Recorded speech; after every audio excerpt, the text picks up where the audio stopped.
so much. It is a great morning and welcome to it. This is the Camnet TV breakfast show on a Tuesday where it gives you another opportunity to be grateful for. They say in a blink of an eye, everything that you have may be vanity and may not be there. So we need to be grateful, and it is another day, and welcome to it as we get to ensure that we keep you abreast in terms of the latest information, as well as also getting your perspectives on a particular issue that is the discussion that we're going to be having at a particular time. And with me, as usual, I'm always joined by my colleague in Tavelo, Joe Simata, as we get to digest all issues that are very important. But today it seems to be a very great morning because Chelsea emerged triumph over Everton by 6 goals to 0. I can see you're putting on blue. Is that your way of trying to welcome me? Welcome, Nelson. I know it's a good Chelsea terrific Tuesday. This particular morning, congratulations to the boys in blue. They put up a tremendous performance yesterday against Everton, scoring 6 goals to 0, which is very impressive. Seeing that some of the so-called major teams this season haven't managed to score all those goals. So anyway, kudos to Chelsea. I'm pretty much sure that our director upstairs in Isaac is equally smiling. Chivita is also smiling because I think this is a discussion that we had on our way coming here, and he was expressing some sort of hope that look, we can even be put in the leagues of those that are about to win the league. So I'm like, okay, a team that wins 6-0, but we are not sure if they'll be out of number 9 or the number 10 slot, because for some time either you win, you lose, or you draw. Chelsea, you find them number 10. No, we have accepted our fate. We have accepted our fate as Chelsea. We put up a good performance yesterday, in as much as we are not in the top 4. We just had to prove a point that we are a team to contend with. And at the end of the day, yes, we won't be able to be in the top 4. However, this goes to underscore a reality point that yes, Chelsea, despite the management issues that are going on, it's still a team to look out for. It's still one of the biggest teams in Europe. It's still one of those teams which can pull up a surprise when you least expect it. And the boys in blue yesterday proved just that. And come next season, obviously the team would have gelled together, and they would have already come up with a proper game plan. And just come next season, you will see a more advanced and team from Chelsea and playing good football. So let's wait and see. Congratulations to the boys at the end of the day. We are proud of them. Cole Palmer is the man in blue, and if you are a Chelsea fan out there, we say congratulations to you. And for us as the soccer lovers, we definitely delve into these debates and just see that the game of football is seen onto another level. But welcome to it as the Camnet TV breakfast crew. Let's get directly into the healthy tips, and we'll be back on the other side, and we're pretty much sure that you are geared for today's edition.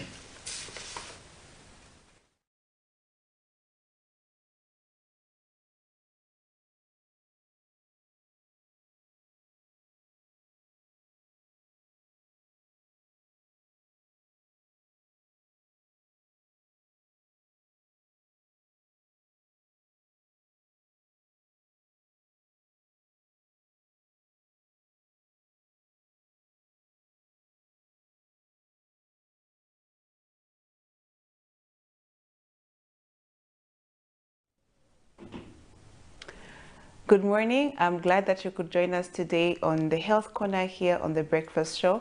I am Dr. Nakupiana Mfaya. So this week we are talking about pneumonia, and we're specifically talking about community-acquired pneumonia. There are other types of pneumonia that we discussed yesterday, such as aspiration pneumonia or chemical pneumonitis that is caused from exposure to chemicals in the environment and other objects in the environment, such as dust and other chemicals as well. So Today we'll discuss the people who are at risk of getting pneumonia. Basically, anyone can have pneumonia, so it has got no age specific. So anyone, whether young, whether old, middle-aged, we can all get pneumonia. And there are other people who are at more risk of getting it, such as people who are older than 65 years old. So if you have a mother, a father, a grandparent who is older than 65 years and above, then we need to make sure that they are well protected and that we help them to prevent them from getting pneumonia, because once they have it, it's more deadly in this age group. And also children, younger children, when they have pneumonia, it's more deadly and more dangerous in the children as well. So we need to protect the children and the old people from getting pneumonia, because the signs in these people, or the course of the disease in these people, is more deadly. Then the other thing is that there are some people who are also at risk, at a greater risk of having pneumonia, such as people who have HIV. If you have HIV and you have this infection, then you are likely to get pneumonia, mostly if your viral load is very high or if you are very immunosuppressed. So people who have HIV should protect themselves and make sure that they prevent themselves from getting pneumonia. Then people who smoke as well are at risk of getting pneumonia, because smoking can reduce your immune system or can cause immunosuppression in your body. So people who smoke need to avoid smoking, because it's dangerous for your body, it's not good for your health. So avoid smoking if you smoke. Then people who take alcohol as well are at an increased risk of getting pneumonia and other infections as well. So taking alcohol, smoking can increase your risk of having infections. So reduce on your alcohol intake and avoid smoking to reduce getting infections from the environment.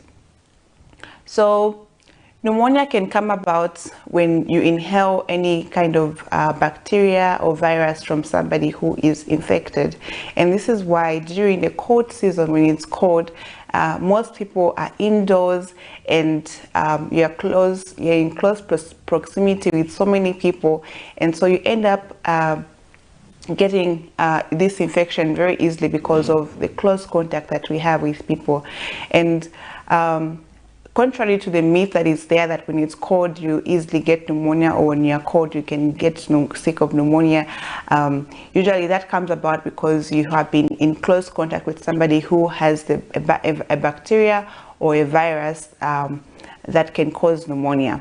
So in the cold weather, people are very close to each other and they easily get these infections because of the close proximity. So you inhale the bacteria that has been expelled by somebody, and that's how come you can get the infection. So we need to protect ourselves, protect your loved ones. Make sure that when you're coughing or when you're sneezing, you cover your mouth so that you don't release so many bacteria in the air for others to inhale, and others prevent others from getting sick as well. So tomorrow we'll discuss some of the signs and symptoms. Make sure you watch. If you have any questions, make sure that you can reach out to me on Facebook at Dr. Nakubyanamfire. And if you need to see or watch other videos that we have discussed here on the Health Corner, then you can watch them on my YouTube channel at Dr. Nakubyanamfire. I'll see you again next time. Stay blessed and stay healthy.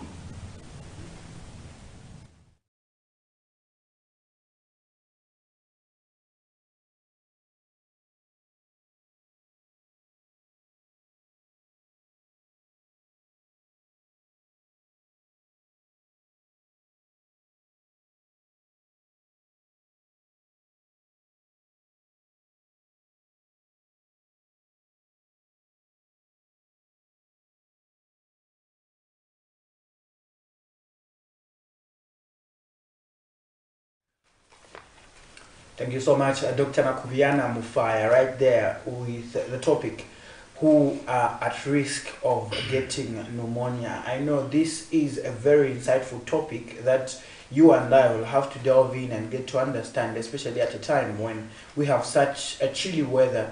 Also, even at the time during rainy season, they just need to ensure that we keep warm. And I think I would say, Joe, from my end, that it is kudos to the resident doctor right there to say, coming up with such a topic, because a lot of people out there don't really know what it takes to ensure that one is kept healthy, and there are just a lot of things that need to be done. For instance, I was just moving, and then I was asking myself questions. I saw this particular man was just putting on a mere t-shirt. I'm like, okay, he's not adapting, or he's not.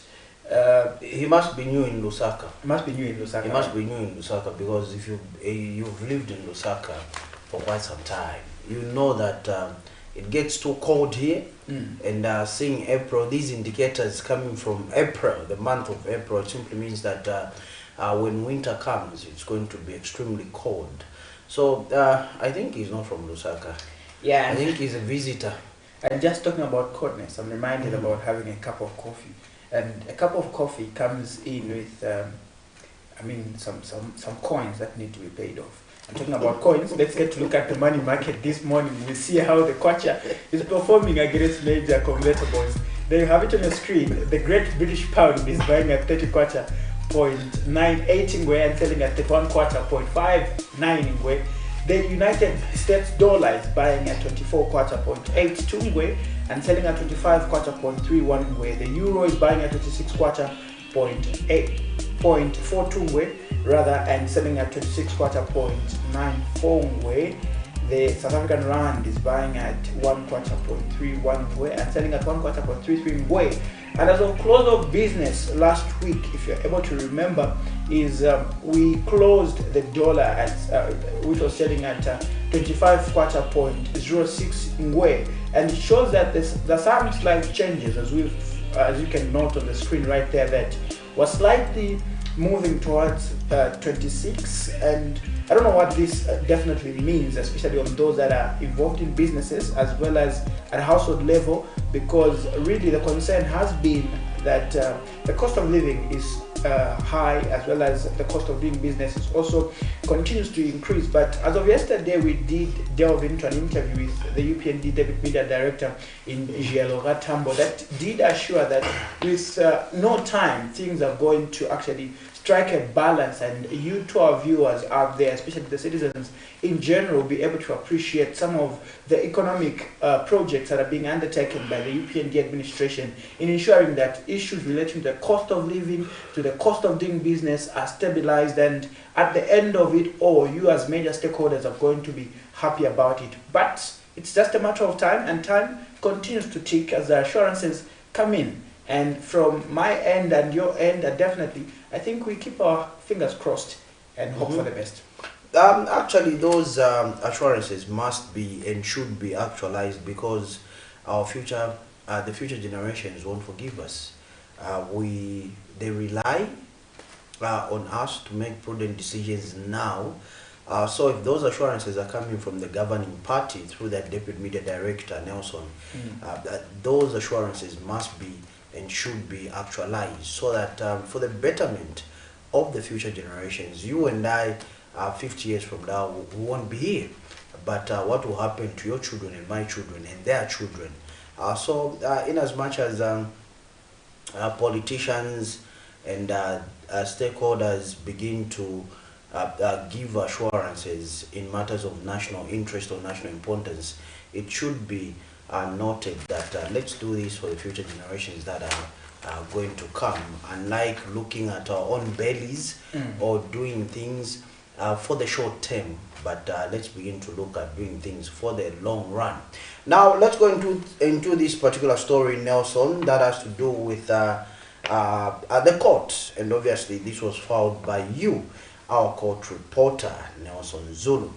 Now, the Lusaka Magistrate Court has handed 8-day simple imprisonment to a 34-year-old Lusaka garden man based Mioba for stealing 2.5 kg bags of Eagles roller meal at Lusaka's Cosmopolitan Mall, valued at about 375 kwacha or 375 kwacha on 15th January 2024.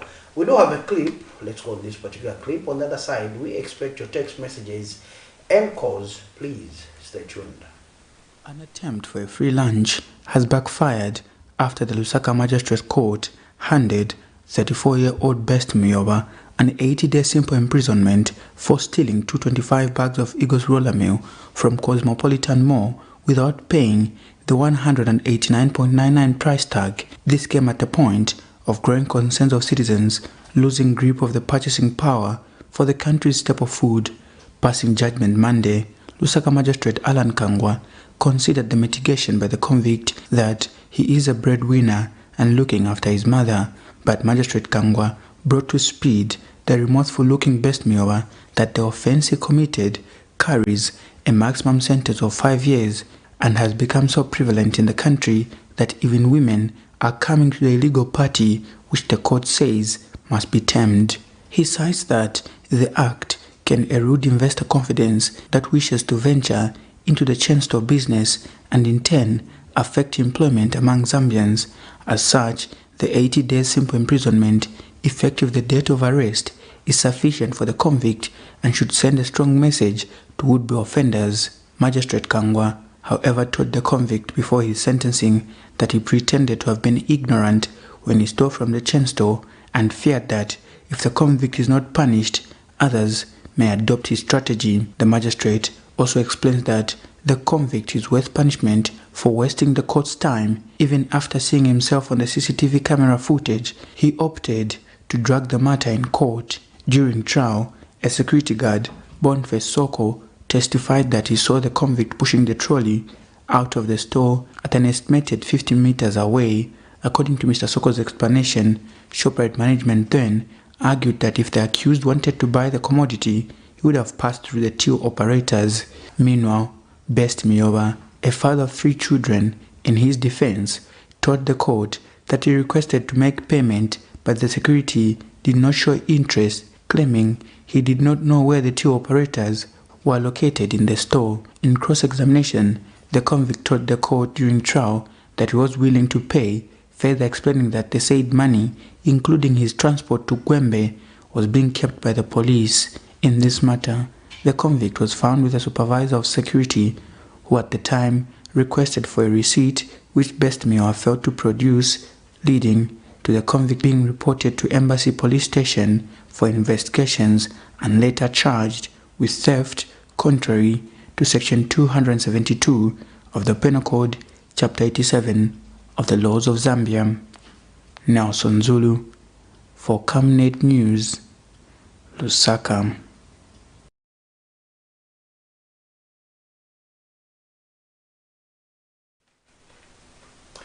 Okay, father of 3 there being convicted for stealing 225 kg bags of roller meal at Cosmopolitan Mall. And like they say, ignorance is no defense. Now, so now you covered this particular story. My question to you is that from what was obtaining on the ground, did the convict, he's now a convict, was he remorseful?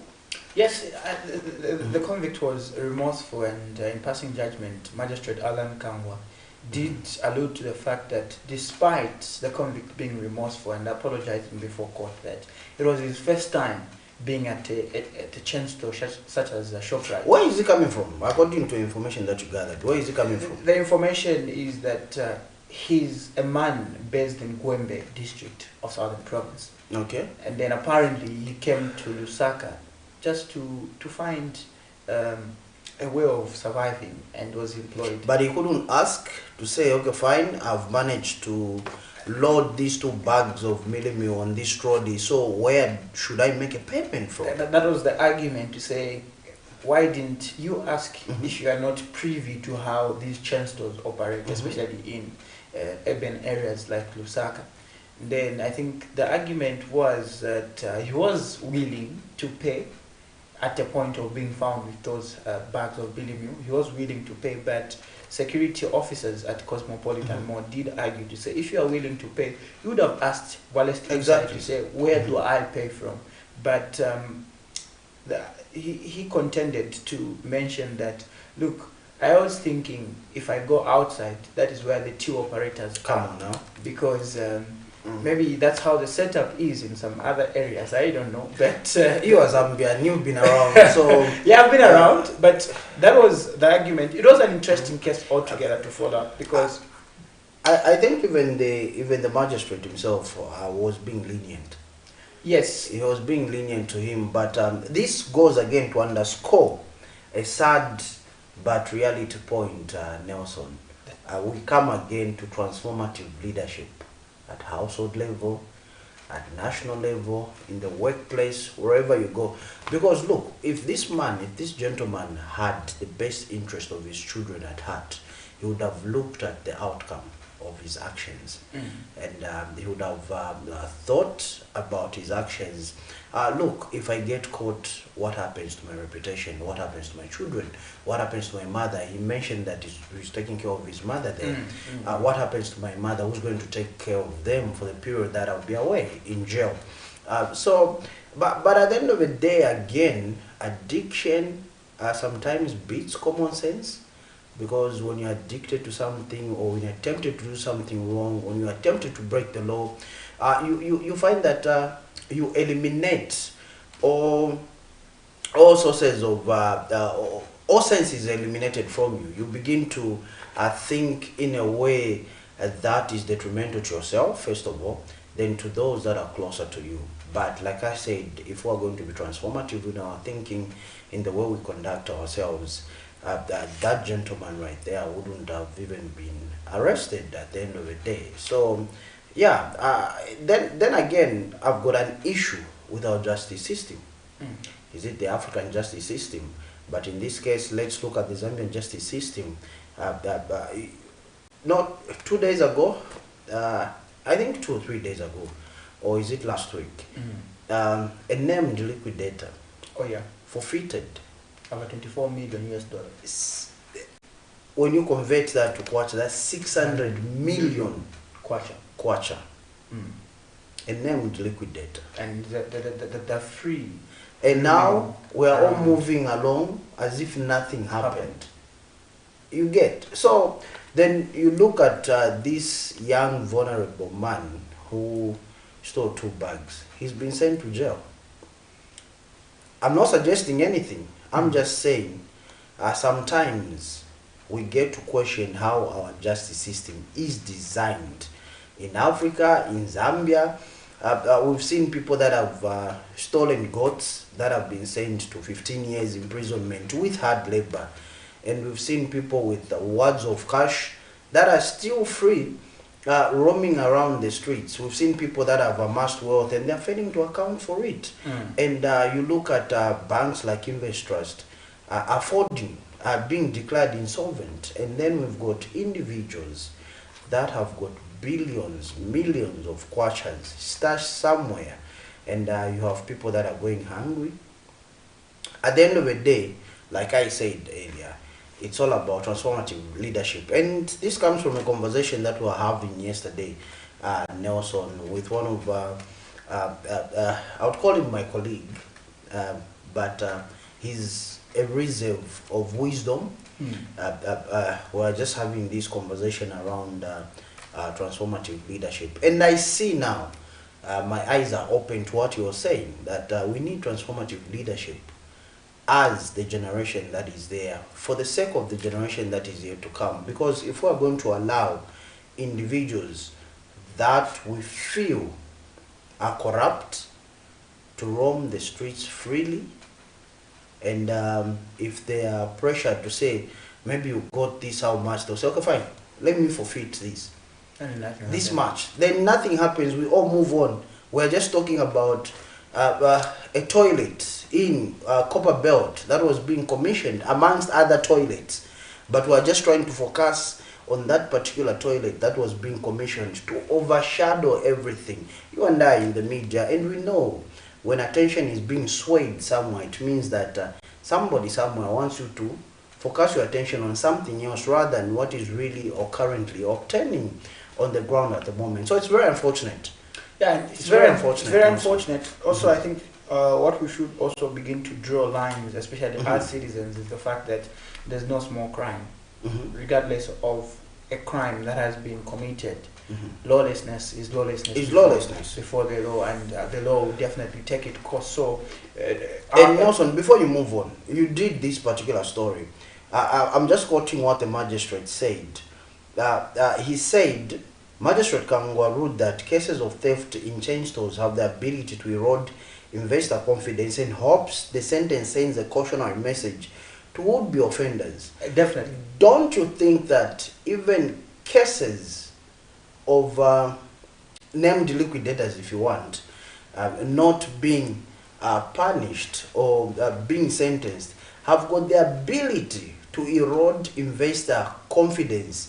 And obviously, would-be offenders will be like, okay, fine, if that happened to my colleague, he went scot-free, I'll definitely go scot-free. Others might argue, you know how it is, Joe. We're just talking about the justice system. If we go and look at the law, there's a Forfeiture Crimes Act that is there, where if you feel you did acquire some monies dubiously and you are unable to account for it, and you don't want to definitely be punished so hard for acquiring these monies without accounting for them, you just decide to forfeit to the state. And the just system should be able to detect that by virtue of you agreeing to forfeit something, it is an admission of guilt. Because you know you are guilty, this is why you are forfeiting such. Look at the amount. Okay, let's do on this particular issue. It's already in public domain. Look at the amount, 24,000 United States dollars, equivalent to 600 million kwacha. How many Zambians, not even a civil servant, having worked for 35 years, can be able to be given their terminal benefits of 600 million kwacha? It's impossible in Zambia. Impossible indeed. Having worked for 35 years, you can't be given such amounts of money as a civil servant in Zambia. Now, this money is being forfeited by an individual, a single individual, 600 million kwacha. Surely, as a country, as a generation, as a cadre of journalists, we should be able to interrogate, probe these issues, and push them to the latter. If somebody forfeits such kind of an amount or a property, it simply means that they are admitting that indeed I erred in the execution of my duties. I'm guilty of this particular crime. So does that also entail that there's some certain laws that we have as a country that are not really adding up in ensuring that we just bring equalness or fairness, accountability and transparency to the party as far as maybe the management of public resources is concerned?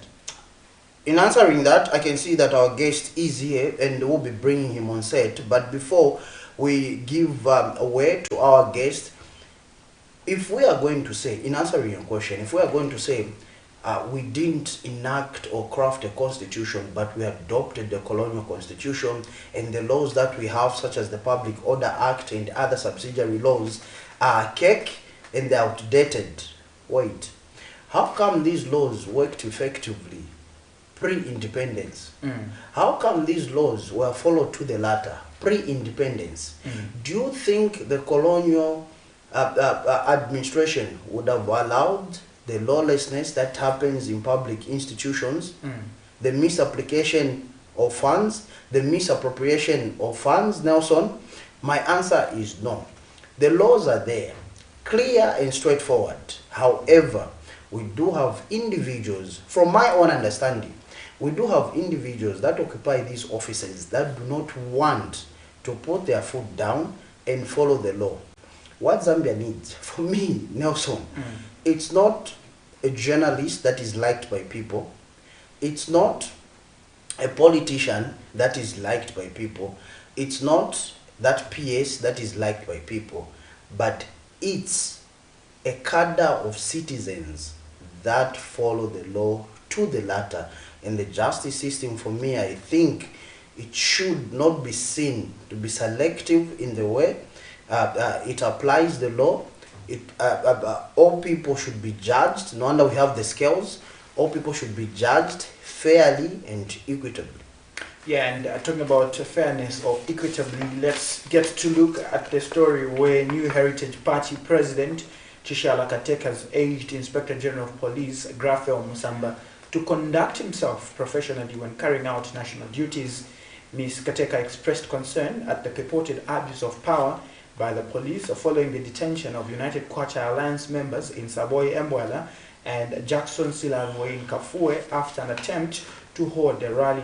She has further bemoaned the use of firearms in public by the police, citing the danger it poses to civilians. Recently, police accidentally shot a grade 12 pupil and a 24-year-old woman in Lusaka's Emersdale area while chasing after criminals. This is a story that we get to look at as well, and also get to look at a story where the Independent Broadcasting Authority IBA has described as worrying the inaccurate reports on the status of renowned Zambian footballer Renford Kalaba's health following the accident he was involved in on a Saturday afternoon. As we get to look at these stories, also be abreast that we'll be watching to hear from you as our phone line are open, and you can definitely give us your perspective or your opinion on the stories that we might have covered as we get to usher in our guest this morning. Keep it on Camnet. Remember, Camnet TV is not just another channel.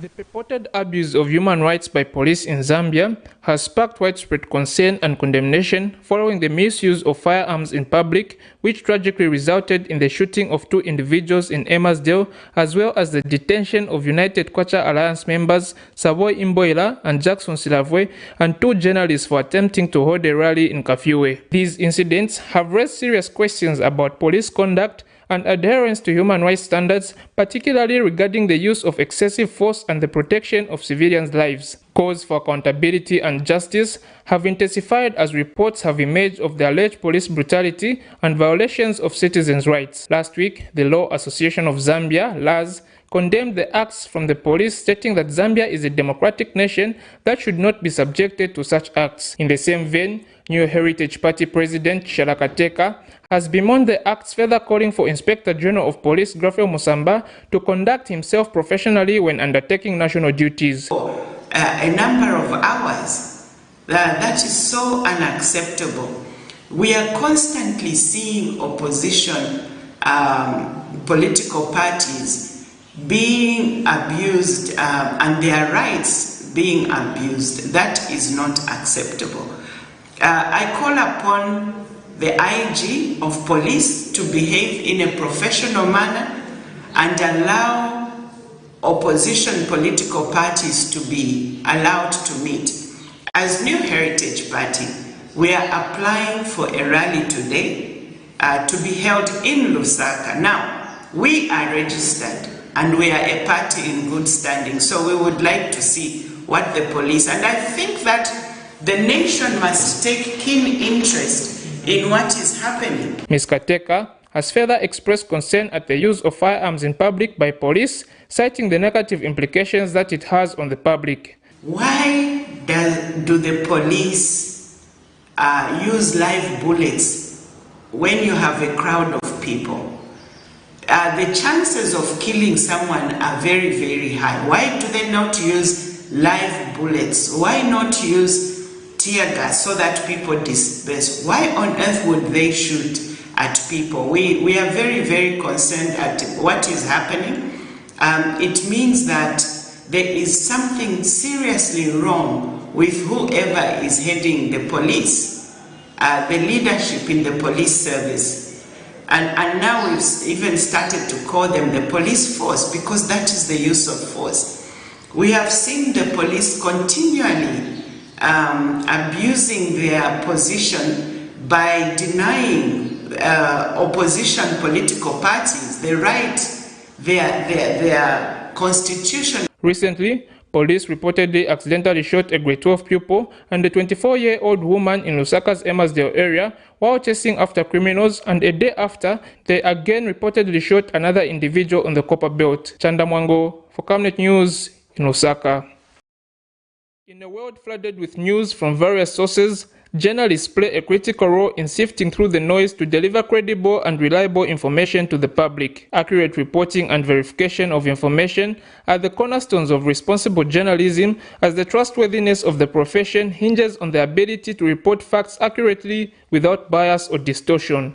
However, compromise of accurate reporting and verification undermines the integrity of journalism and erodes public trust. On Saturday, 13th April 2024, renowned Zambian footballer Renford Kalaba was involved in an accident, a development which caused panic among members of the public following inaccurate and unverified reports that emanated from seemingly credible mainstream media channels. The Independent Broadcasting Authority (IBA) has described the reports as worrying, further calling for strict adherence to the fundamentals of journalism by journalists. It's very unfortunate that a radio or a television station would, get a rumor and start spreading it.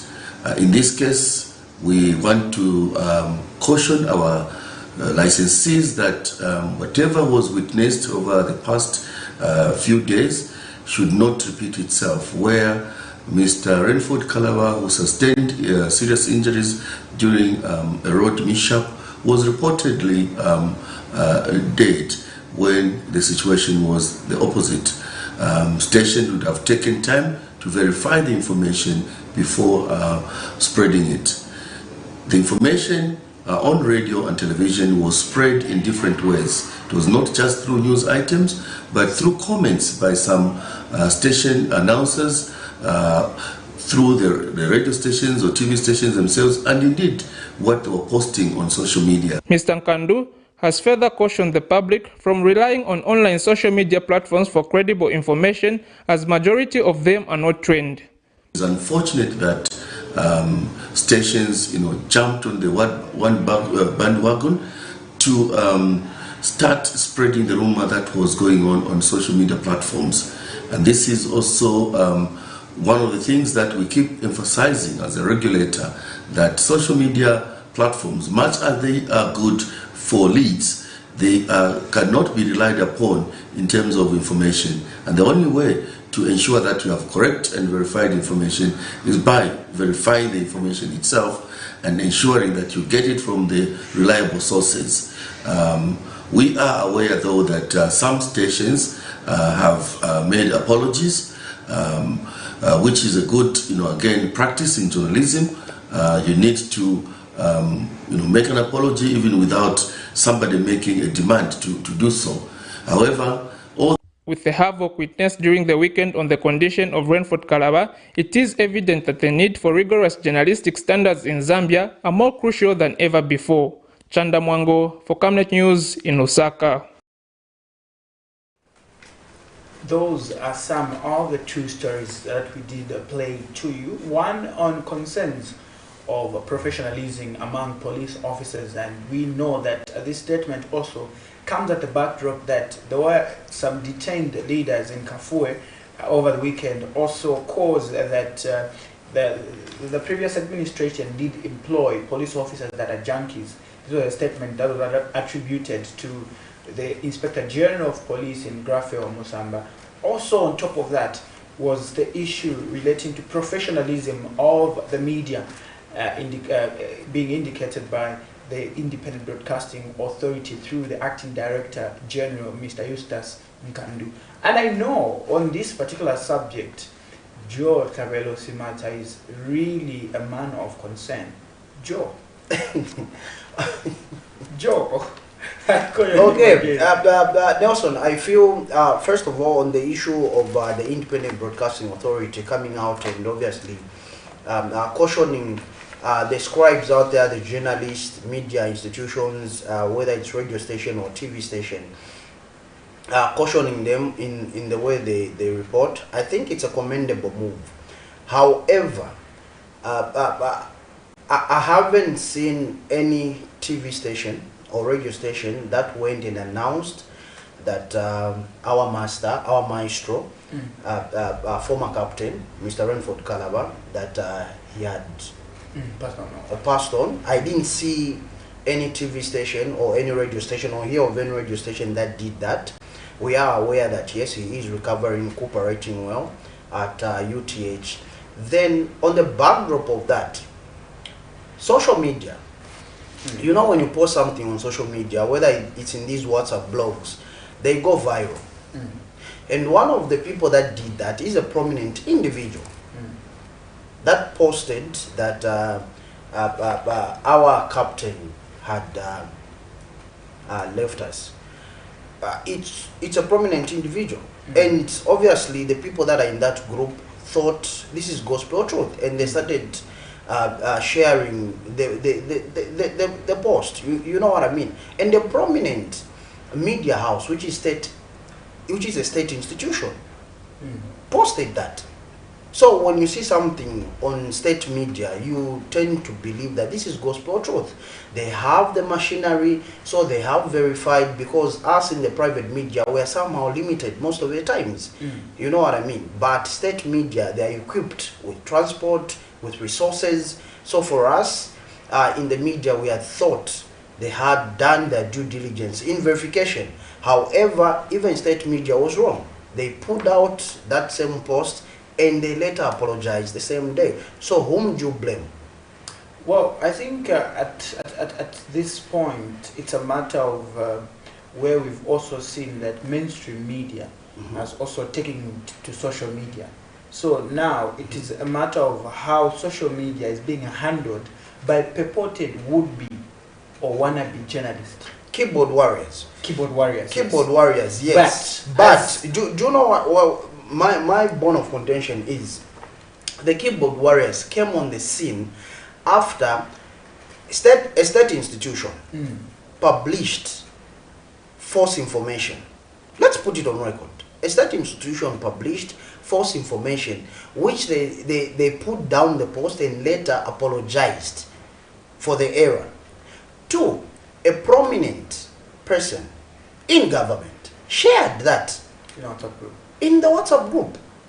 So everyone thought this is gospel truth. So even the people on social media got whatever they were saying from what was shared by a prominent person and a state media that shared that erroneous information on their Facebook page, and everybody got to begin to take that as gospel truth and share it. But I just wanted to speak on the part of the media, because the media has come under attack over this particular issue. There was news that TP Mazembe had reported accurately. You, the Zambian media, you are failing to get accurate information. However, TP Mazembe also apologized because they had reported erroneously. So I think we need to put things in perspective. Even as we issue statements, I think it's important to do the necessary investigations and begin to see where the source of this information emanated from before we begin to crucify the media, before we begin to cast stones on the media. And I believe the media in Zambia are capable, regardless of the circumstances that we go through, limited resources, being denied information, even when the access to information bill is there, act is there, we don't have adequate information in getting this same information that we need to inform the general public out there, Nelson. However, we are satisfied now that the matter has been put to rest and the media in Zambia has been vindicated. Nelson, yes. Mr. Kasonde joins us. Mr. Joseph Kasonde is actually the National Democratic Congress UPND Alliance Secretary General. Good to see you, sir, and welcome. I'm very well, Bwana Joe, and your friend, Mr. Nelson. Okay, thank you so much, Mr. Kasonde, for having to decide to have breakfast with us on a Tuesday when it is chilly out there. But I think for us to just kickstart the conversation, basically, would well match with the aspect that you are part of the UPND Alliance. And we've seen also so much talk being born out of the move by police not to allow the United Kwacha Alliance to have a virtual rally in Kafue on the basis that this alliance is not recognized. What does it take for a political alliance really to be recognized by law, and what are some of the steps that need to be followed? You see, what should be borne in mind among the people of Zambia, even those that come up with pressure groups, whether it's a civil society, whatever, there are rules that apply before you legally assemble. Yeah, but if you do not go by the laws that apply, you expect to be restrained or maybe to be told that that's what it is. If you talk about UCA, UCA from time and again, for me, I don't know whether it's a political party or whether it is a pressure group. Yeah. And then there's the registrar of societies where people subscribe, they put names there for who are going to lead it. So that when the police are also looking at it, they must be able to say that this is the legal group. After all, every society, you must have accountability of who belongs to you. Eventualities happen, deaths, injuries, fights, and everything. So you must be able to know who you are and what you become. But if you look at UCA, first of all, I may just ask you, or maybe mention that who are the subscribers to the office bearers? I'm yet to discover. My chairman legal actually is yet to also find out. You know, for example, Sabo Imboila, you're told she's one of the presidents there, and she does appear. You've seen on many times on the portraits where she appears as president. Yes, but if you ask Sabo Imboila, she's an alleged contemner before Ndola High Court. Now, if you get a person with a criminal matter, then you put him as part of the list of office bearers. That raises questions. Even the reason behind, because you get the secretariat of UCA itself. I don't know whether they do screen who are supposed to be there, because you need to be clean. Examine yourself before. Now, if you put a list of office bearers, some with criminal matters, like Samoa Imbra being an alleged contemner, because there are 3 of them. We have taken them to court. Why should she be masquerading there? Patine Shabonako. Umuntu wa kutuwalanda ati nine president tulina ba UPND. Next, nine president tulina ba PF. Next, nine president tulina ba UCA. The question is, why should there be that? And now when it comes to the assembly itself, much as there is a freedom of assembly, sometimes, gentlemen, you don't need to be told that this one has a criminal matter or this one is found wanting. You yourself who are coming up with a group, you have to do an introspection. That's what's even going through the police. So if the police know that you are not registered, or maybe among the list of you, some of them have criminal minds or they are criminal matters or they are before the courts of law, they are alleged contemners as she is, the best is to advise you not to assemble. But as it were, in the name of freedom of assembly, you've seen people go and gather. And yet you know very well that if you go deep down, do you have a certificate to prove to the Zambian people? Or did you go to the registrar, then you are given a reservation of your name and then told, Shalala Pamina Buya, will come back later? You don't know. No, But Mr. Kasonde, apologies to hold your thoughts right there.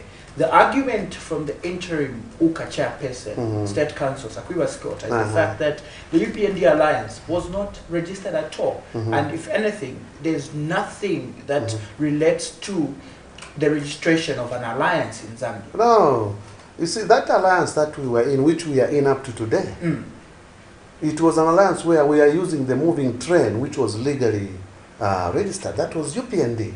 That's one reason why at that time UPND was carrying the day. Anyone, for instance, who even wanted to stand as an MP, councillor, at that time we could not be able to allow somebody to stand using any or like an alliance name and stuff like that. There was the use of the moving train. That was UPND, because UPND had mandate. It had all what it takes to be able to move, and then even if you are having a rally, you would find that you are put under the alliance, but in the name of UPND alliance. So we were using the moving train, unlike today, which is the moving train which is being used to say, okay, here we are, which is legally bound and registered, which you can even admirably say, this is the one that is the lead.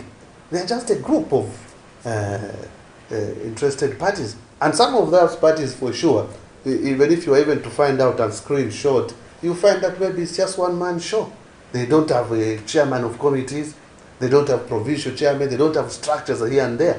There are some, you almost even forgot, some of you, to say they exist. But here is UCA now, As the name suggests, no, uka. Yes, but then let them be able to do the right thing by registering, and then also have list of office bearers, and then also to Zambian people, give a certificate that will show that we are the lead. These other guys are just hanging on us, at least, but not where there is no proper lead person. You being part of the UPND Alliance and being members of the UPND Alliance, are you against the formation of this opposition alliance by 8 political parties? No. We are not. But we need hygiene in politics. Like I'm saying, we need hygiene. Let's follow the procedure and don't abuse the process of freedom of assembly, freedom of expression. Don't. But the current guys or current leaders, if you look at them, there is a impatience there. There is a rush. And they have to be restrained. They have to be reminded, you know. Yeah. Why can't they be able to do things in the right way, like I've just pointed out on the office bearers to say, ask them. And you very scribes, quiz some of these people that come to the radio station. Like speaking for National Democratic Congress, NDC, I'll tell you that the legit National Democratic Congress, NDC, it's this one that I'm leading as the leader of it. Because we have all what it takes. You talk of the office bearers and stuff like that, Samoa is neither here nor there.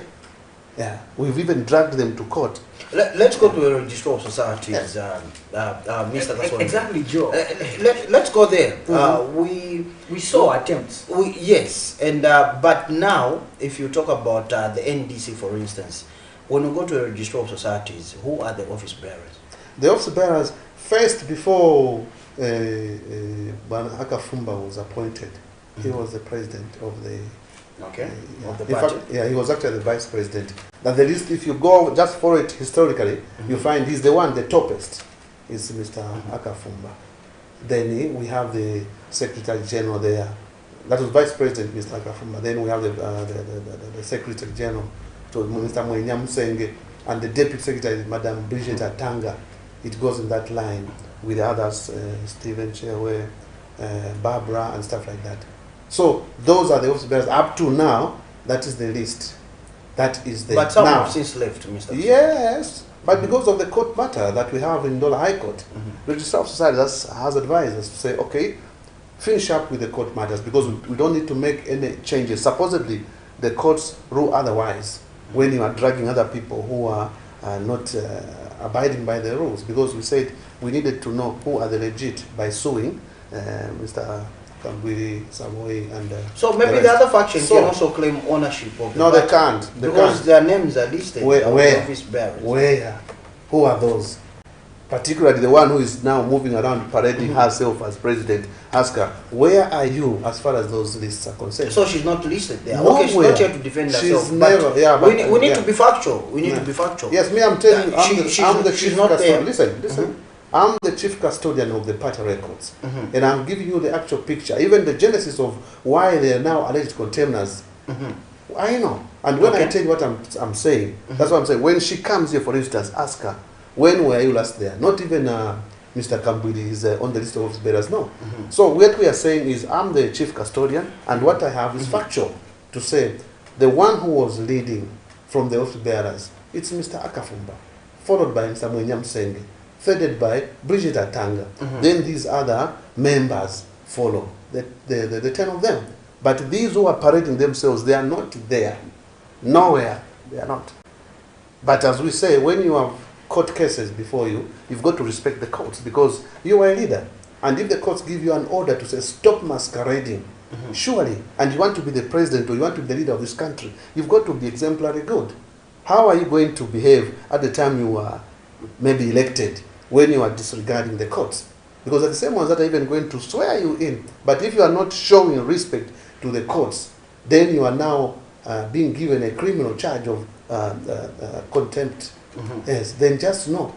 It's a matter of time. We'll be back in court. It's only that Mr. Kambwili has been unwell. But now that he's back, our lawyers may even go to the courts and ask for a quicker date where even Madame Savoy should go there. They are before the courts of law, and we are even challenging Mr. Lucky Mulusa. What criteria are you using to have the list of office bearers as you apply and then the police are there. They do screen who has a criminal mind, criminal matter among these. Yes, and if they say they object, even if your name was told, no, okay, we are reserving the name is good, you don't want to go around and start now saying, no, we are registered with what? Then under the freedom of assembly, you even want to, when you are even told. In fact, this is why I even say, Inspector General of Police, Mr. Grafio Musamba, please, let's leave that man out. He can't be so cheap to come on the podium and say, you're not going to have an election or you're not going to have a meeting for no apparent reason. The only problem that we've noted is that our colleagues, the opposition leaders, they are too quick. They are in a fast move to see that what they want is achieved. Yes. But if you don't do things at steady speed, you have to steady speed, you have to crash. And this is what is happening. They are taking things, so quick. We expect Mr. Kasonde, them to help out. There's a concern. There's a concern from the general public. You are a politician, yes. You are a leader right now, and there's a concern that there is need for transformative leadership. Now, if something used to happen during the Patriotic Front and it was deemed wrong, why should it then be accepted during the UPND? For example, number one, we saw journalists being detained. In police custody, in curfew. Oh, in curfew, okay. Yes. Yeah. We saw that armored vehicle that always traumatizes me. I saw it on. Oh, that one, yes, I think they did. The blue one. Yeah. It traumatizes me that armored vehicle. Yeah, I don't like the sight of it. That one. Yes, it traumatizes me. But that same vehicle, we saw it in curfew. We saw it in 2020. On the 23rd of December when President Hakainde Hichilema was appearing at police force headquarters, where we lost 2 lives. Traumatizing them. It happened. We are still seeing the same thing happening, Mr. Kasonde. How do we move away from that and begin to, first of all, let bygones be bygones and let people adhere to the law? How do we change the narrative altogether? Yeah, no, it's about leadership, the style of leadership. See, when you are a leader, I know every leader has got a different style of leading people. Just like His Excellency President H7, he's got his system of, yes. And people that don't believe in change, they will still remain behind and still be finger pointing. Now, when you are talking of the journalists being detained, for example, at the, yes. You see, when the police move in, they want to move in a place, first of all, without political interference, professionally and independently. When there is a commotion of that kind, the safest way to save you before there is any tear gas, whatever, if at all a moment is there, is just to get you, put you where they can. But we've no, never been treated nicely. No. We've never been treated nicely by the police. Finish. In the previous administration, Mr. Kasonde, and it's still happening even in this administration, where our fellow scribes were detained, Mr. Kasonde, not for protection purposes, but because obviously you came with these politicians, so you are seen to be siding with these politicians. But in developed economies, we do see, for instance, the police going on patrols with journalists. Yes. Here, do we see that happening? Now, what do you put on when you are there? What did our scribes put on in curfew? What identity did they have? Here I am with a jacket. Here you are with a jacket here. And if somebody comes in neutrally, who is he going to show? This is a politician, this is a journalist and whatever. You can ask me to identify myself, Mr. Yeah. Now, when there is that atmosphere, which is like an intensive time, there's no time for that because onlookers are there. It's, it's a moment of trying to get things at the quickest time. But the police can decide to be civil. Yeah, no, yes, they can. But look at the circumstances, maybe. That's why sometimes you may pick a portion and then be able to say the police are not fair. No wonder I've said they have to be professional. They shouldn't have interference from the politicians, and they should be independent. But what the point I'm trying to look at here is, you scribes, identify yourselves. We've seen these other guys on the international media. They put on things to show, here is a journalist, here is a what. Sometimes it helps, so that at the time when they are saving, using their system. But Mr. Now in Sonde, your case, even from your facial expression, I know you know the struggles that we go through as scribes. You know the challenges that are there when one, for instance, is running a media house, when especially the private media. State media, some of them might have. No, but let's be user friendly. Okay, let's be user friendly here. Even in your case, if Camnet cannot buy you, be user friendly, add value to the. Don't wait for everything. But when you go there, at least for your safety, here you are, and you tell them, look, I was with a Camnet, and I even showed them, they couldn't allow me. Then the police have to be answering. But when they want to save you in the time of commotion, then later on you are released. But those that are found wanting, they are detained. You don't have just to say, no, the police, the same that will happen last time. On this issue, Mr. Kasonde, I'll give you an example. During the traumatizing day, Nelson, in 2020, we saw how my colleagues from Kalemba, for instance, and one from, I won't say the media institution, but I'll say the name because he's my colleague, Mr. Mwango. I won't say the first name because obviously for fear of being victimized. How he was treated by the police, even after saying, you know me, he identified himself. One of them, Mr. Mwango, yes, Mr. Mwango was even wearing a vest for a prominent radio station. That was the previous regime. Yes, and he was brutalized, was pushed around, insults were held at them. I was there, I witnessed that. But when tear gas canisters were being thrown around, we decided now, because obviously we want to go where the action is. That's what excites us. We went with our cameras.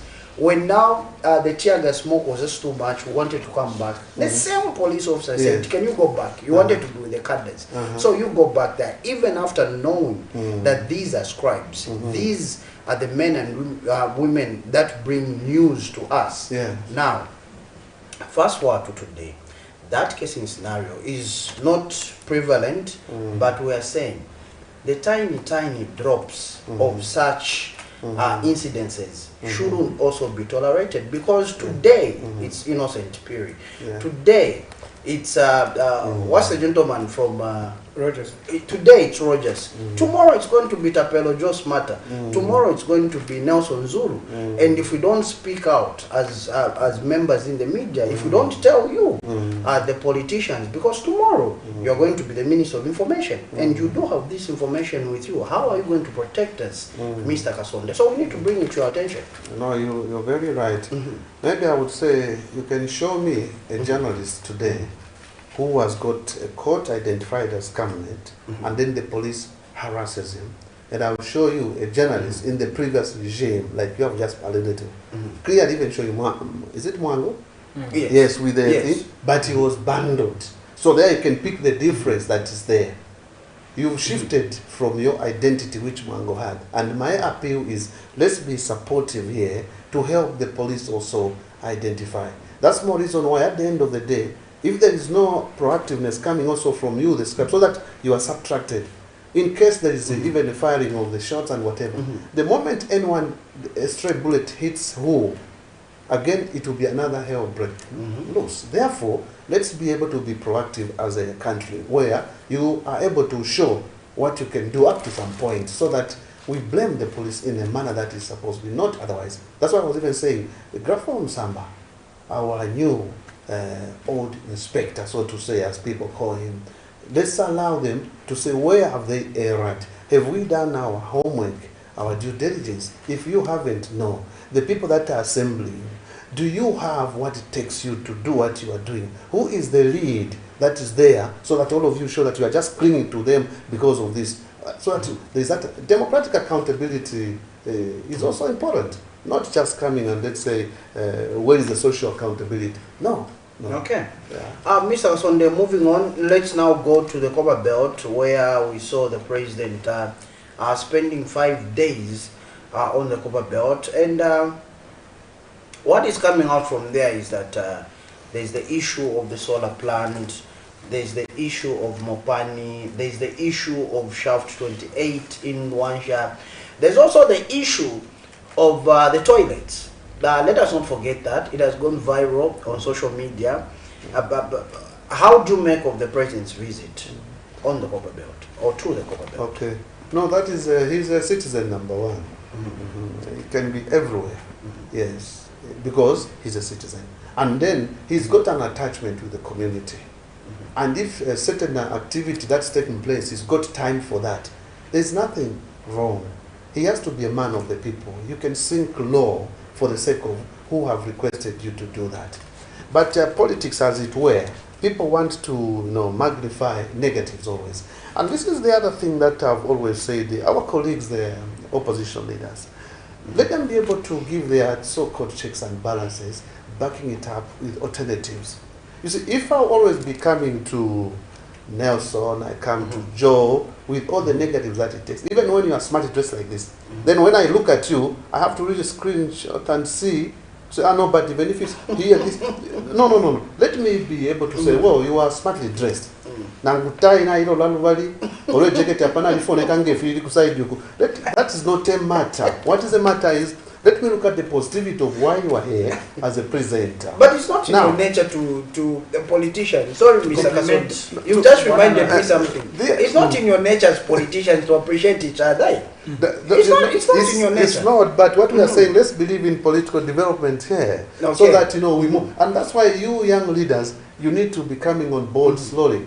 Me, I would love it to see that as we are moving, we move towards what we're talking about, so that we give credit where it's due. Where it's wrong, let's be able to. So currently, the current opposition leaders, they have issues which are good for this country to develop. But unfortunately, bringing them out, they want always to back them with failure and wanting to take over themselves so that they can do it better. But we are saying, all right, this is the bad way of how you've done it. The best way is like this. So that even the Zambian people can say, no, he's spoken well. Okay. Yeah, so this is the unfortunate part of what we are saying. We cannot keep on talking of negatives. Remember, the characteristics of a leader, he's got a magnetic force. He commands an influence. Certain people may not have a TV, but they will be able to be listened through the radio and stuff like that. And they have an attachment and involvement there, such that what their leader will say, they may pick it to be the gospel and make an action out of that. At the end, they may act wrongly and maybe be on the other side of the law. Why? It's because of the careless talk or no positivity in the leader as they speak. We want to be leaders that are able to give checks and balances, and at the same time be able to make it known that, okay, this is the best way. Not no, you don't. Negative. So he was on the Copper Belt there. He did what he could do through a program that was there. So whether there was opening of a transformer, maybe whether it's a toilet or whatever, that should be the citizen number one. He has to be with the people. But at some moments you see him officiating something higher than that. What about that? Now, it is about the opposition leaders. What is your agenda? Is one leader at a time? Yes. And the other thing is, look at the crop of the leaders that we have who may be giving the checks and balances, which actually don't have alternatives. They are always against. Look at them. Some of them, they are tagged to an extent where they would not be the best speakers. The best speakers should be maybe other neutral people, but with that information. But those leaders, they don't want. It just want themselves, that ego, which is unfortunate. Okay, and we are told that true politicians have got egos. Huge egos. We all have egos, but true politicians. You see, one thing I believe in, of course, I can say sometimes, when somebody has got money, I'm just trying to say it as a statement. What I've just been, when somebody has got money, he's able to create power. Okay. So once he creates power, that's where the ego comes from. And now because of that ego, there's that arrogance, which goes like that. That's why even counselors, advisors, needs to be able to play their role to restrain or, minus that, a leader will go his way and it will be short-lived. Oh, we had this person, but it's normal. Sometimes they even dishonorably, get forgotten about. Okay. In case you're joining in, our viewers out there, be rest assured that this is the Camnet TV Breakfast Show on a Tuesday, and we're having a conversation with the National Democratic Congress NDC, that is part of the UPND Alliance, through the Secretary General, Mr. Joseph Kasonde, to shed light on some of the issues that would be of really national importance, especially at a time when concerns are outpouring from our citizens out there that the UPND Alliance was ushered into office to ensure that the economic indicators turn in the positive, where you as the citizens are able to appreciate even through the way things are done at household level, even also how business are supposed to be conducted. Yes, to that effect, one may argue to say peace has been restored when we talk about issues relating to markets and bus stations. Now, the primary concern has been on the aspect of the cost of living. You are part of the UPND Alliance. How far are we from actualizing the assurance that was given to the Zambian people that once we form government, the cost of living is going to dwindle much to the positivity of the citizens out there? Yeah, on other platforms, I've actually been able to mention this, to say, you see, promissory notes may have been made at that time by age 7. Yeah, but nifira tulanda muchibembo kutenga ndo shikalamu baikumbwa mutende. Nombali ya waingira mwele wasanga balalo bwiminine. Ero adabo ebere ala ate mukwaye na imwe napene mwiminine hapo ngata pale loka na imwe epo mwiwe. So what am I trying to say? President Hakainde Hichilema, he has indicated to the Zambian people, let's work hard. In short, in quotation marks, you can tell that the president is not happy that what he promised was exactly what is supposed to happen in terms of reducing the cost of living up to where you are saying. But you see, he's a president. You look at where is he heading. Is he making it worse, or is now saying there are other reasons that may have caused it not to be? In short, what I'm saying is he inherited a cocktail of issues, problems, to an extent where when he thought it could be there, it couldn't work out. Guys, you are talking of, you have inherited a government where some of the members of the opposition leaders who were there, so to say, they can't be so proactive as institution memories to say, this is where we ended, this is what we have. You are talking of leaders who want to have you out as soon as possible at the expense of just trying to make things go worse. Now, he wants to see that he addresses these issues in a better way, but look at, like I've said, the way the checks and balances are being provided, that also detracts. And this is an example which I'm saying leaders should be able to say, okay, I was there, I'm no longer there. Next, you who has come in, this is what it is. Here, do like this. Or maybe when you are speaking, speak to indicate to the Zambian people that apana tuweva tavalefwayo kumfwa. But what do we hear mostly from them? It's nothing to help what is doing. Therefore, we are not going to dwell on these difficulties. Because even me, I'll tell you, if I am a thug, I'm the one maybe that wants you to fail, and then you remove me where I was before the right time. When I'm not satisfied, when I'm in denial, don't expect you to succeed without hurdles. And this is what is happening in this country. The opposition leaders are not being proactive. If they can wait, it's better that way. This is why these other problems are there. And then you are saying, no, the fuel is still going up. He said 50 kwacha meal. Yes. Those things will not come back. They'll never come down. But if they can't come down, what is the way forward?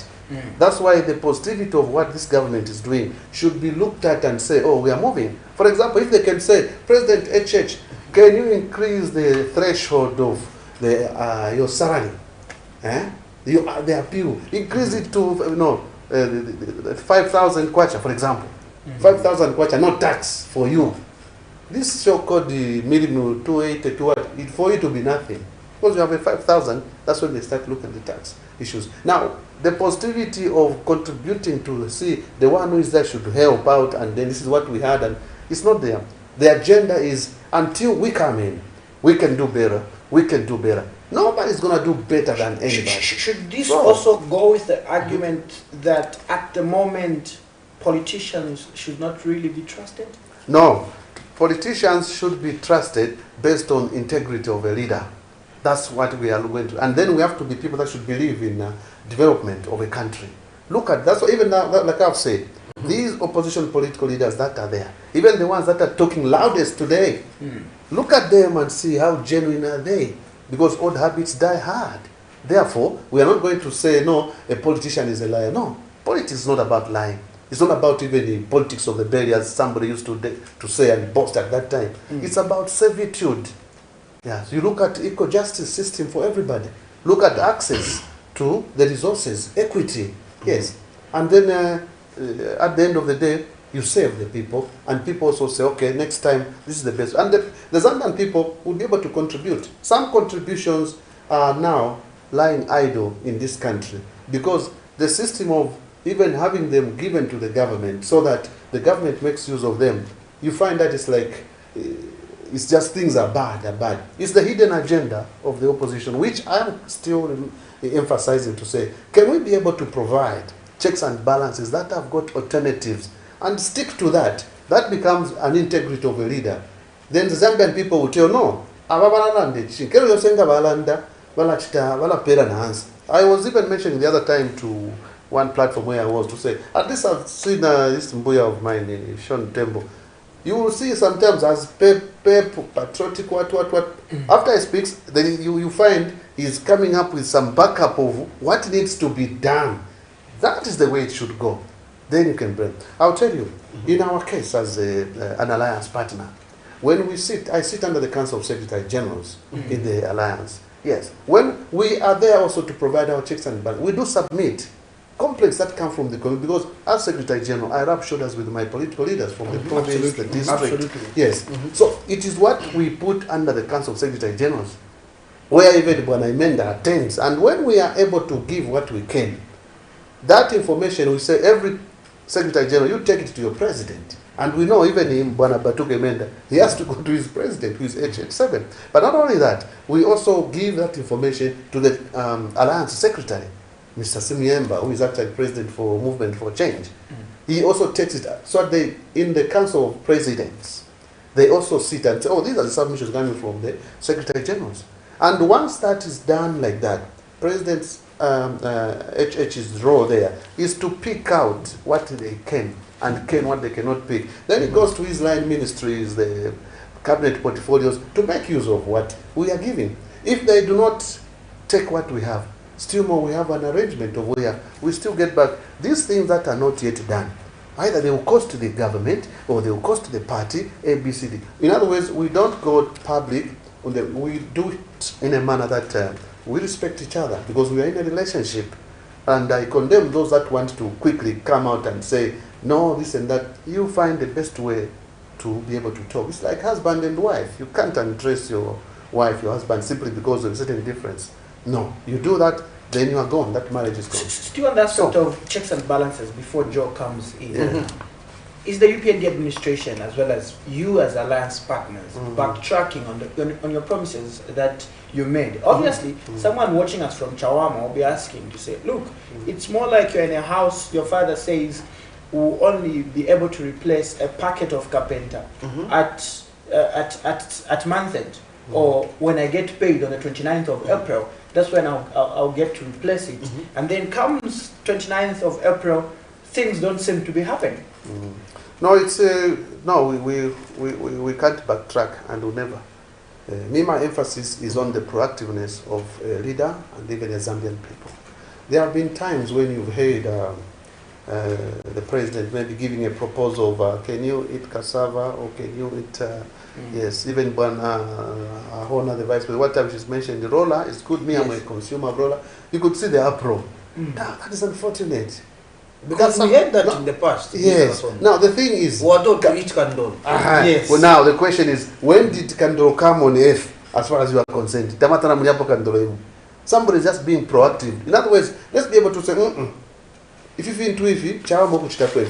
Pantu fila turando kutila ifi, ukonda mulele. Ukuina ni initiative. Ero kuchula na kukuti. But why didn't you tell us that during campaign? No, listen. I even mentioned here. I said at times there could be thinking that okay, this is the way this thing should be, and you speak positively according to how you believe it to be done, because that's what you are seeing, and this should be a lesson to the would-be presidents that might come later, to ensure that when they are saying what they are saying to the Zambian people, let them be able to know that I may find things not the way they were. Therefore, they adapt to their kind of leadership so that we don't backtrack. But what we are saying, when we discover something is what, let's move in that direction.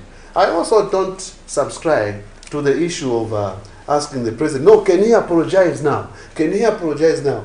If mu kuti mwaishi bati apata fiweme na ilanda chapwa from there mwamoleko ilelo lokubata you have to be remorseful. It's like a parent, and when you see your parent has messed up, then you as a child who has grown up and then you say this is wrong, dad, you will tell that, oh, he has realized because of he has now started attending to me the way I wanted.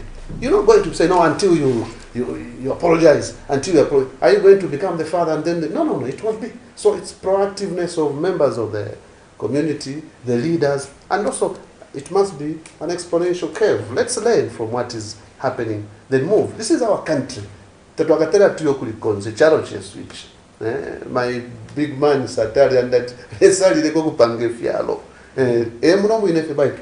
Zambia. So if there is a good thing, let's add it. But are politicians being honest? After and it's good that it's coming from you, a seasoned politician, Mr. Kasonde. It's good that it's coming from you, where you are saying if you are of him.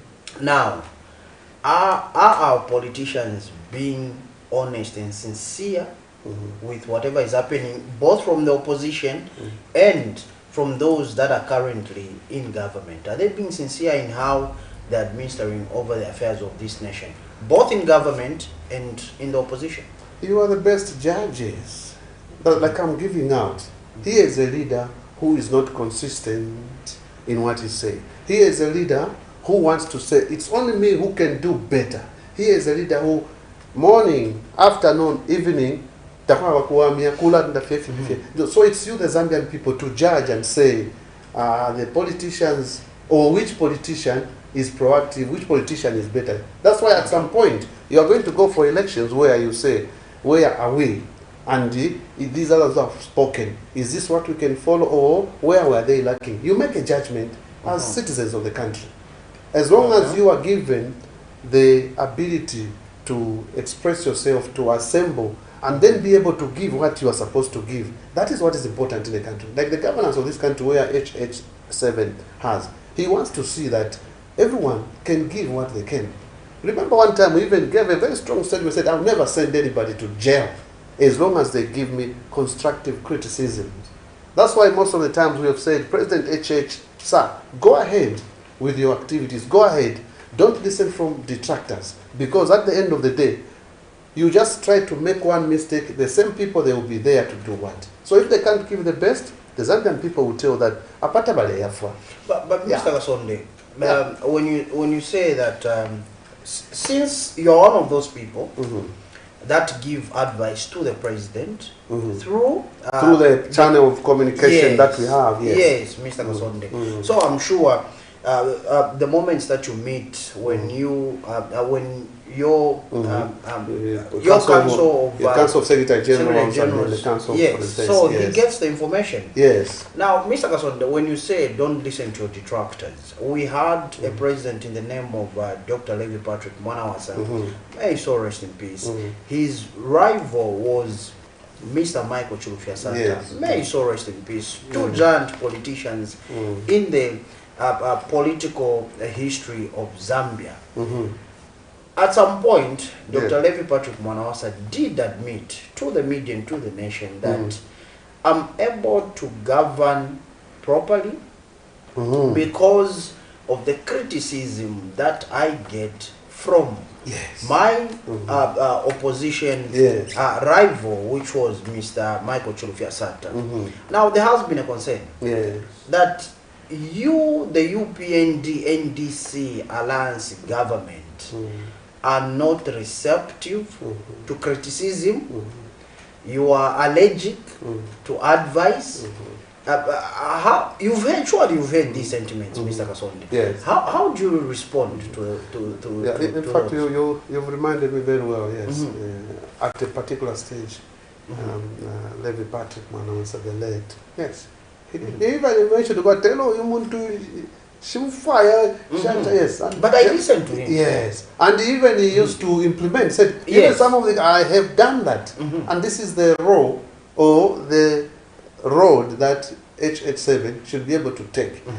The only thing that we are saying is, can I be seen to mean well that I've brought this information to help this government and I've been denied. For example, here is an economist who wants to, he goes to community house, for example. Oh, I'm so. Let's say if it's maybe like that, this economist I've been seeing already, Dodia. Yes. If he has a package of what he feels, yes, then he goes there. I have this that I would like to. Then he's denied access. Let him come out. Look, I didn't go there to beg for anything. My role was to take this to, but they are refusing. Then we're going to say they are not receptive, they are allergic. But the carrier of a message that you're talking about is also the one that you should also be able to, like I've just alluded to earlier, to say some of these people may not be the right people to give what they are talking about because of the way they have been. Maybe they've realized their mistakes. Let them If at all they made mistakes. if they have, let them be able to come out also, like somebody might say that, let them come out and say, no, I think I've realized that this is my country, and as long as maybe I go a direction of always condemning or talking negative, we'll never go anywhere. However, this time round, I want to input through this government to see that the Zambian people benefit. Let him come out strongly. But where that part is hidden, the only part that is there is the negative part, and making the Zambian people listen to that. That's where we differ, and that's where we don't believe ourselves as NDC, because we say, no, that is not servitude. Okay. No. Yeah. Okay. Now, son, as we begin to wind up, let's zoom in on the fight against corruption. We take this opportunity to ask Mr. Kasonde here. Mr. Kasonde, there's a concern. Yeah. This concern was amplified by the ACC, Anti-Corruption Commission board chairperson, Leonard Council, Mr. Musa Mwenye, who was quoted in the media at some point that forfeiting of property is not enough. People should be able to see jail time. Fast forward to over the weekend, news started coming in that a named liquidator has forfeited 600 million kwacha to the state. Now, Mr. Kasonde, another person who stole 2 bags of mealie has been sent to jail. Yes. You already know the question, sir. Please. No, the fact remains that life is dynamic. Yes, you're not just going to concentrate on one angle, leave the other, because you say no. Let's just look at maybe the big thieves. Yes. In Lusaka. In Lusaka, like the president puts it. Yes. Then you will find that this is what they will start coming up. So you have to look at it both ways. You've got to be sending a signal to the upcoming candidates in terms of the because it starts from somewhere. Of course. Therefore, we're not going to run away from evidence of a person who gets a chicken and then is arrested. That is also another way of maintaining peace and order in the community, because you don't send that signal then expect a bombshell at one time. Now, when it comes to these big things, so to say, I think that is it's an impact on the community for sure. That's criminal. Yes, we know corruption is an industry, but people that are caught, they really deserve punishment. Okay. Now, the way it is presented also, and the current laws that we have are the ones that are going to make us see how best do we get back the resources. Because remember, sometimes we may not just be able to say, let's punch them, let's kill this one, or let's give them, suppose they do not surrender the money, that money might rot anywhere. And thieves, they are die hard. No. Chapo akufiria mwehe. Nomba shile mpia. Shile faya kukuwela system. So sometimes you have got to dangle some kind of an amnesty so that they come up. Now, at that moment, again, you don't end there. You strip them off naked in terms of, do they have any other proceeds of crime, for instance, if there are any property here and there, get them. Kuba police can't fail in become, because you can't really punish them to an extent where, but make sure you strongly show that yes, they were Bantu, Lomba Pasiantu, or Apana, we are at the same level. Because it's very painful. How many people have died out of not having that big money? There are a lot of services this country wants in the hospitals, in agriculture, Someone was saying 600 million kwacha is enough to recapitalize Invest Trust. whatever it may be, there you are. So why should that bank close? And somebody who has put a 2,000 as a deposit in there, walk into the bank, finds that there's nothing. And then you've got that. You really deserve a punishment. Some other countries you have had corruption, you are chopped off, that's the end. So for us, it's better they are stripped off to an extent where, of course, you leave a jacket to them, leave what, if you had 5 streets, leave him so that he fits in the community. But get what he has. That way, it's another good punishment because you can't punish a person twice. You get the money, you even kill that person. Again, now double punishment, I think that would not be better. The best is severe and punish and send a signal. Meanwhile, let the benefits of what has come go to the community and improve the economy of the country. So you can see these are some of the underlying issues which President HH is trying to struggle with. 600 million for, I don't know whether it's 24 million. I saw a chain of that. There were, yes, even these children for the former president, big money is there, you know.